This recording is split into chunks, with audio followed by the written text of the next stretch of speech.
Okay, across 18 left with you. My flight yesterday got canceled. My flight today just got canceled. Heading into the busy travel days ahead of July 4th. We've been sitting here for 16 hours. 16 hours, and there's still no flight crew. All day, 20 minutes here, 20 minutes there. Passengers were losing it. You never had a pilot the whole time. In airports and online. I was supposed to be home on Sunday night. It's now Wednesday at 3:25 in the morning. I'll probably miss my connecting flight into work. So this is the 4th flight that they have screwed up.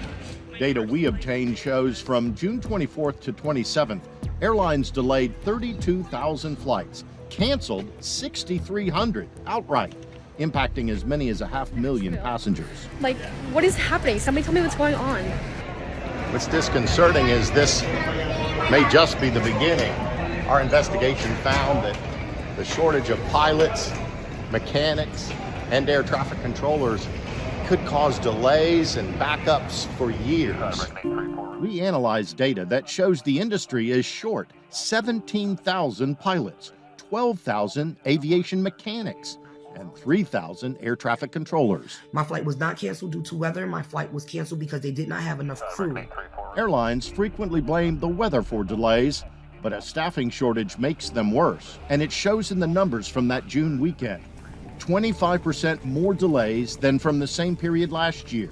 And compared to 2019 before COVID, cancellations up 374%. If you look at the delays, for example, that America experienced through last year in the summer 2022, a lot of that was driven by these companies not having the staff that they needed. Transportation Secretary Pete Buttigieg oversees the FAA, which regulates the airlines. A lot of disruption, thousands of flights canceled. He promised improvements during a late-night appearance last September. Do you think this issue will be sorted in time for the holidays? I think it's going to get better by the holidays. We're really pressing the airlines to deliver better service. And we all know how that went. Begin with the travel nightmares at the nation's airports. It's been horrific for everybody. How long have we been here? I don't know, 6 hours? Some state leaders had already started calling for a crackdown on airlines.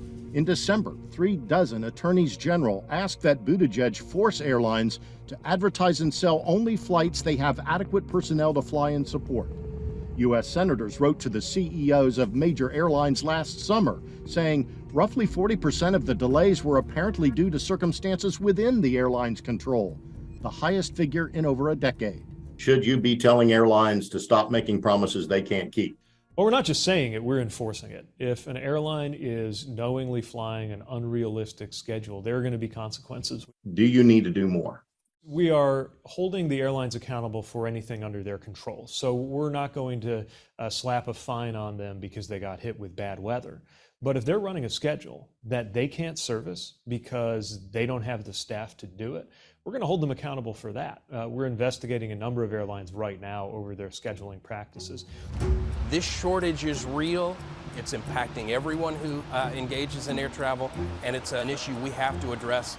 Joel English runs schools to train airline mechanics nationwide. But what they really like is getting involved in the hangar. Where? Recruiting to expand the field of candidates. I was a stay-at-home mom before I came into school. Helping solve the workforce problem, students like Nancy Tovar, a mother of two. They only saw me as mom cleaning and cooking at home, and now they see me as mom is going to be working on this airplane that's flying and maybe the next one. And so whenever they see a plane in the sky, they're going to be like, Mom, that's going to be you working on that one. On your mark. Others are recruiting even younger students like Jocelyn Bruce. Go. Flying drones at this specialty high school in Addison, Texas, dedicated to aviation. A lot of young girls, a lot of especially black women really like aviation. They've just never been told that it's something that they can do. So a lot of them don't pursue it. Both programs are graduating a new generation of airline employees. We're trying to troubleshoot wiring that has been damaged. Schooling and certification for these positions can take years, and it's not cheap.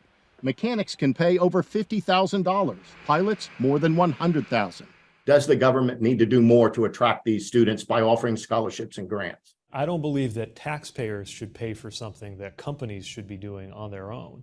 But I do think it's a fair question why you would get more subsidy or support if you're going out to be a dentist than if you're going out to be a pilot. Those future airline employees can't help what's happening at airports now. I just want to get home.